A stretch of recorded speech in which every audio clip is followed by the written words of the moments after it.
예, 오늘과의 당잠사입니다. 당신이 잠든 사이 전해진 소식들 확인해 보시죠. 자, 이제 사람들의 심리를 달래는 게 지상 최대 특명이 되는 것 같습니다. 각국의 중앙은행, 각국의 정부들도 심리 달래기에 총력을 기울이고 있는데요. 정말 시장 안도에 집중을 하고 있는 미국과 유럽권의 움직임입니다. 간밤 이제 추가됐던 내용들 쭉 정리해 봤습니다. UBS가 크레디트 스위스를 인수하면서 일단은 은행권의 위기가 진정이 되는 모습이 어제 나타났었죠. 그런데 그 인수 조건에 코코본드 전액 상각이 조항이 있습니다. 이게 나오면서 어제 중화권 증시, 특히 홍콩 항생지수가 급락을 했고 이 안에서 섹터별로 봤을 때 금융주들의 낙폭이 두드러졌습니다. 이 AT1을 가지고 있는 HSBC 등의 종목들의 낙폭이 굉장히 크게 나왔습니다. 조금 이제 조항이 다른데 그거는 잠시 후에 따로 체크해 드리겠습니다. 어쨌든 이 채권인데 채권이 상대적으로 주식보다 안전자산이라고 알려져 있는데 이 채권이 하룻밤 사이에 휴지 조각. 사실 휴지 조각은 폐지로 팔 수라도 있죠. 기화가 돼서 아예 영이 됐다고 하는 표현이 더 맞을 것 같습니다. 이런 현상이 나타나자 이 채권 믿을 수 없다. 채권 시장에서 자금이 빠져나가는 그런 현상에 대한 우려감이 심리적으로 나타났습니다. 시장에서 이제 뱅크런이라고 표현을 하는데 뱅크런은 예금 인출하는 거기 때문에 저는 이제 본드런이라고 단어를 만들었습니다. 이게 있는지는 모르겠습니다만 채권 시장에서 자금이 빠져나가서 그 채권을 가지고 있는 은행 다른 기업들마저 흔들리고 그 채권 시장이 이제 흔들리면 다른 쪽에 이 여파가 막심할 거라는 그런 우려감, 심리였습니다. 그런데 이걸 이제 막기 위해서 여러 방면으로 이야기 코멘트가 좀 추가가 됐죠. ECB 라가르드 총재가 지금 유로존의 크레딧 스위스 이 코코본드 관련 노출액이 생각보다 그렇게 많지 않다고 이렇게 달래기에 나서는 모습이었고요. 스투라나스 의원은 유럽 시스템 지금 문제 없다. 지금 금융권 위기에 대한 그 해석이 과하다라고 언급을 하고 있습니다. 그리고 미국에서는 이 중앙은행과 캐나다, 영국, 일본, ECB, 스위스와 함께 달러 스와프 협정 관련 공동 대응을 추가적으로 발표했습니다. 이것도 유동성에 대한 우려감을 좀 잠재울 만한 내용이죠. 이 위급 시에 달러를 조금 더 안정적으로 공급받을 수 있는 채널이라고 보시면 되겠습니다. 그리고 미국 연방예금보험공사가 이 부분에 대해서 합의를 했는데 시그니처 뱅크의 자산과 부채 포함해서 이 부분을 뉴욕 커뮤니티 뱅코프에 매각할 수 있는 방안, 정확히 얘기해서는 이제 자회사인데 이쪽에 매각을 할 수 있는 쪽에 합의를 했습니다.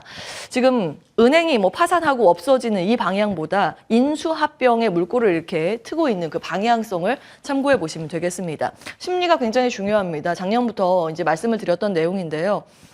경기 실제로 지금 침체가 나오진 않았는데 경기에 대한 침체 우려가 나오게 된다면 그러면 소비자들은 그 우려감으로 지금 돈을 잘 비축을 해놔야겠다라고 하면서 지갑을 닫게 되죠.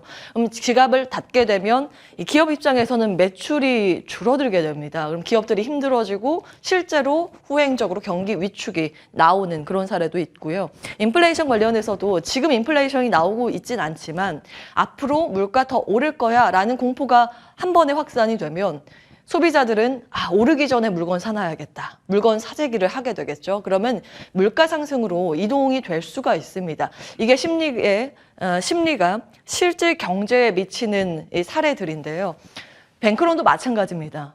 사실 지금 당장 은행 자본을 한 번에 다 인출을 하지 않으면 은행들은 버틸 수가 있습니다. 그런데 이 예금을 했었던 이 소비자들이 예금을 한꺼번에 다 빼게 되면 가지고 있었던 다른 자본들, 이를테면 채권을 지금 당장 팔아서 넘겨줘야 되겠죠. 예금을 줘야 되겠죠. 그런데 채권은 만기까지 들고 가면 괜찮은데 중간에 팔게 되면 무조건 손실입니다. 그 손실을 안고 지금 그 은행권에 대한 이 노출도가 높기 때문에 우려감으로 번질 수 있습니다. 그래서 지금 전 국가와 이 중앙은행 이 관계자들은 이 심리를 잡기 위해서 총력을 기울이고 있다고 이해를 하시면 되겠습니다. 코코본드 한번 볼까요?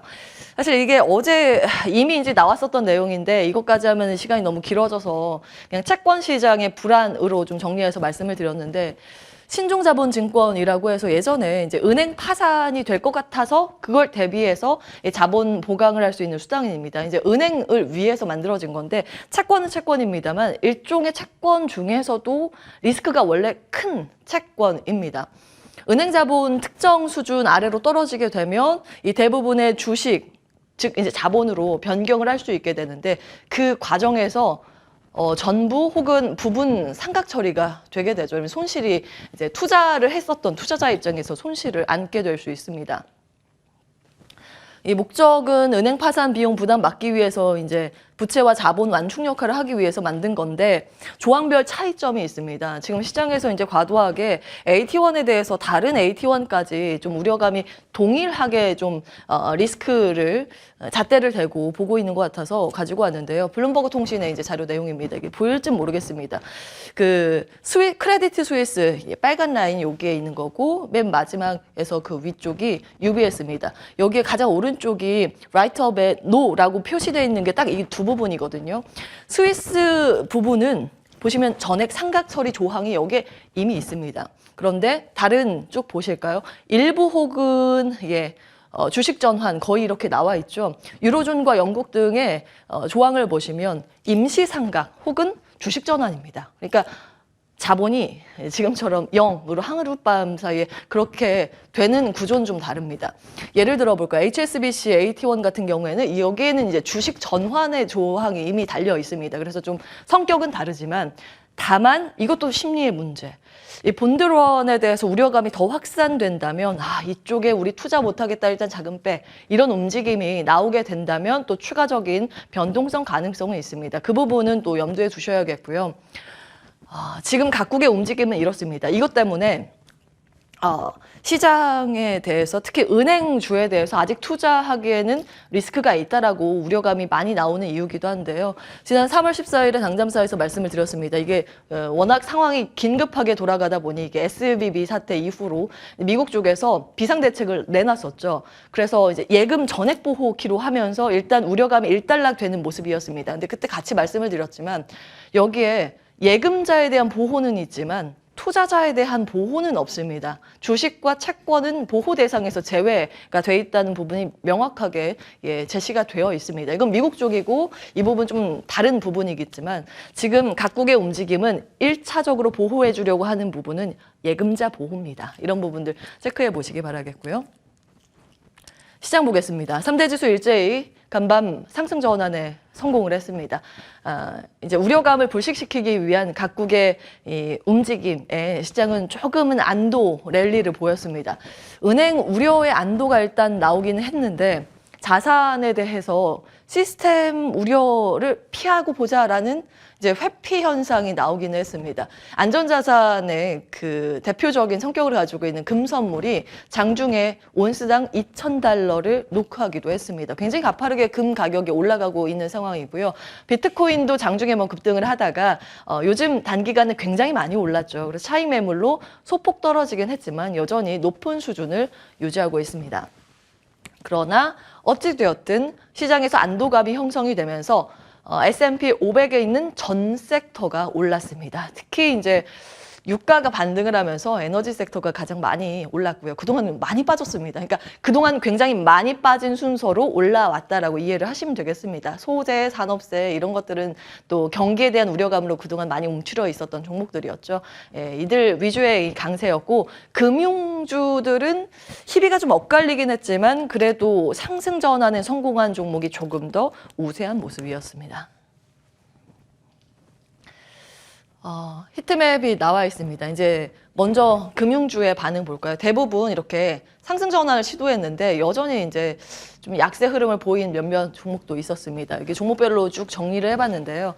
UBS가 크레디트 스위스를 인수하기로 했었죠. 그래서 이제 UBS 덩치가 더 커지니까 대형은행은 자금이 더 많이 유입이 될 것이다. 이런 기대감으로 일단 오르긴 했는데 크레디트 스위스는 인수 가격 이제 어제도 같이 말씀을 드렸습니다. 주가로 봤을 때 할인율이 50% 넘는다고 했죠. 그게 주가에 그대로 이제 반영이 됐습니다.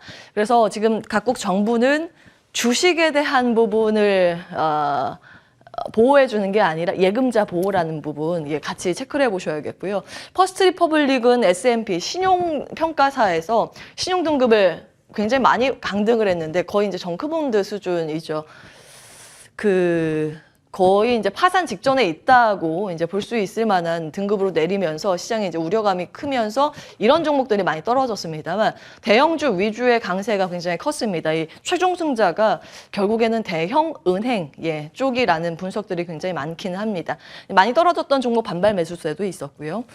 자, 이제 대부분 시클리컬 쪽도 강세 흐름을 보였는데 의외로 시장에 대해서 우려감이 잠잠해지면 이 테크 기업들이 올라서 나스닥이 더 오를 것 같잖아요. 그런데 간밤 3대 지수 중에서 나스닥 지수가 가장 많이 오르지 않았습니다. 이쪽 기술주 위주의 힘든 흐름이 나타났음을 확인해 보실 수 있습니다. 이제 아마존 때문이라고 분석이 되는데요. 지난 1월에 18,000명 해고를 했었죠. 근데 그때도 오히려 주가 올랐었고 아마존 이후에 다른 이제 테크 기업들이 해고한다고 했을 때도 거의 다 주가 올랐습니다. 그런데 이번에 왜 그럴까요? 지난번에 없었던 내용이 이번에 추가가 됐습니다.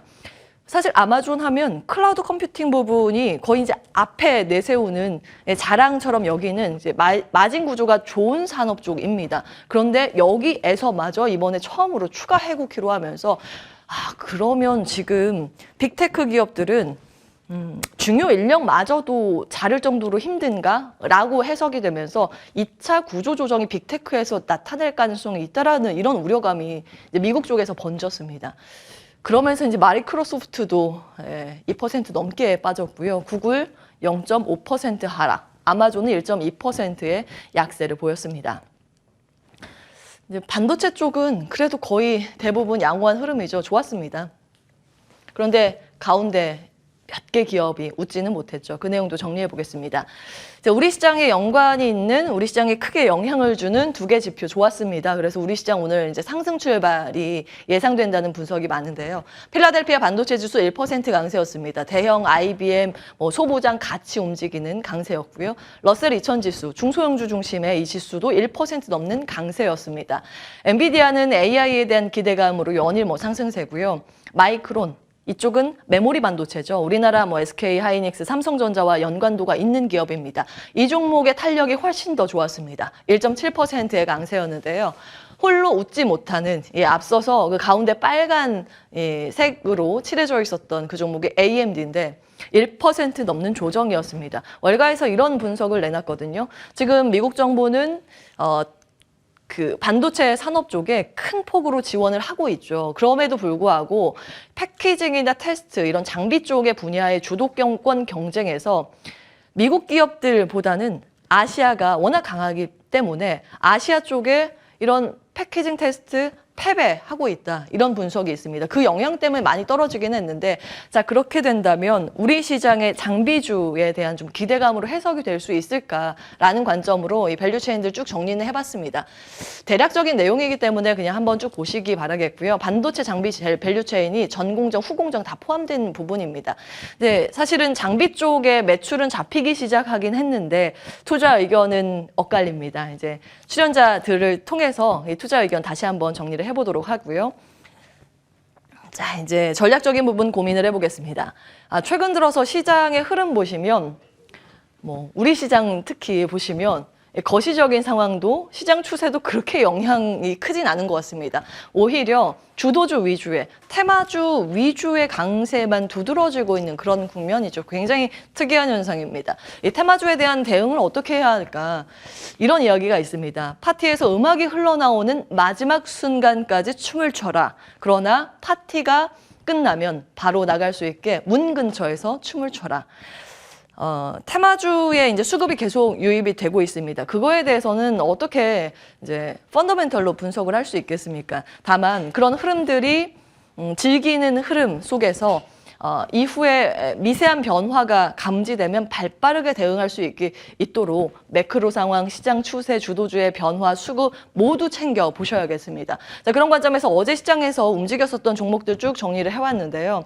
사우디 국제산업 단지 회사 투자 목적 실사 진행한다라는 아직 이제 확정 보도도 아니고 논의가 되고 있다라는 그런 기대감으로 들썩이는 종목들도 좀 있었고요. 상한가 몇 개가 갔죠. 그리고 배터리는 여전히 시장의 주도권을 놓지 않고 있습니다. 있습니다. 예, 에코프로 같은 경우에는 어제 뭐 장중에 8% 넘게 급락을 했는데 모두 올려내는 모습이었고요. 배터리는 장비도 강했고 소재도 강한 모습이었습니다. 이렇게 이제 노란색으로 표시가 된 종목들은 52주 신고가 종목들입니다. 시스템 반도체의 어제 강세도 굉장히 강했는데 물론 HPSP는 무상증자로 인한 권리락 발생 효과가 있습니다만 그 밖에 코아시아, 가온칩스, AD 테크놀로지 모두 최근 들어서 급등을 이어가고 있습니다. 3월 15일 당잠사에서 이 세 종목 딱 이제 말씀을 드렸는데 시스템 반도체가 이제 주목을 받게 된다면 그 중간에 허리 역할을 하는 디자인 하우스 관련 기대감도 있을 수 있다는 점 체크해 드렸습니다. 딱 이제 국내에서 종목이 몇 개 안 됩니다. 같이 체크해 보시기 바라겠고요. 로보테마 여전히 강한 모습, 아래 세 종목은 신고가 달리고 있는 상황이고요.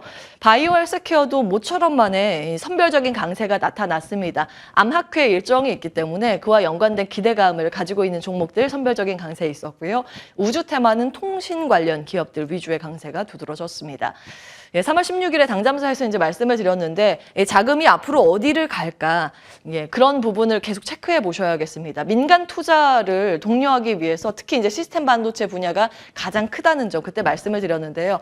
뭐 이렇게 꼭 다 투자를 할 수 있을까? 그건 이제 물음표입니다만 계획이 이렇게 나와 있고 그에 대한 기대감이 시장에 좀 형성되고 있는 그 과정이라고 보시면 되겠습니다. 추가 소식, 게임도 이슈가 좀 있는데요. 중국에서 이제 일단 외자 판호 발급 소식입니다. 판호라는 건 알고 계시겠지만 중국에서 게임 사업을 할 수 있는 일종의 사업권 같은 겁니다. 이게 있어야 중국에서 사업을 하는데요. 최근 들어서 이제 연일 외자 판호를 발급하고 있습니다. 지난 12월에 외자 판호를 좀 발급을 한 이후에 이번에도 총 27개를 발급을 했고 그중에서 한국게임은 5종으로 추측이 됩니다. 대신증권의 이지은 연구원의 보고서 내용들 쭉 정리를 해봤는데요. 일단 뭐 매출 기대는 긍정적이지만 그렇다고 뭐 크게 유의미한 매출이 잡힐 것인가 거기엔 이제 보수적이라고 봤습니다. 다만 시장의 관점에서는 그 기대감이 여전히 자리하고 이후에 다른 기업이 판호를 또 받을 수 있다는 기대감은 유효하다는 관점을 냈고요. 탑픽으로 네오위즈, 차선호주로 크래프톤과 컴투스 같이 제시를 했습니다. 참고해 보시죠. 온앵커의 단잠사였습니다.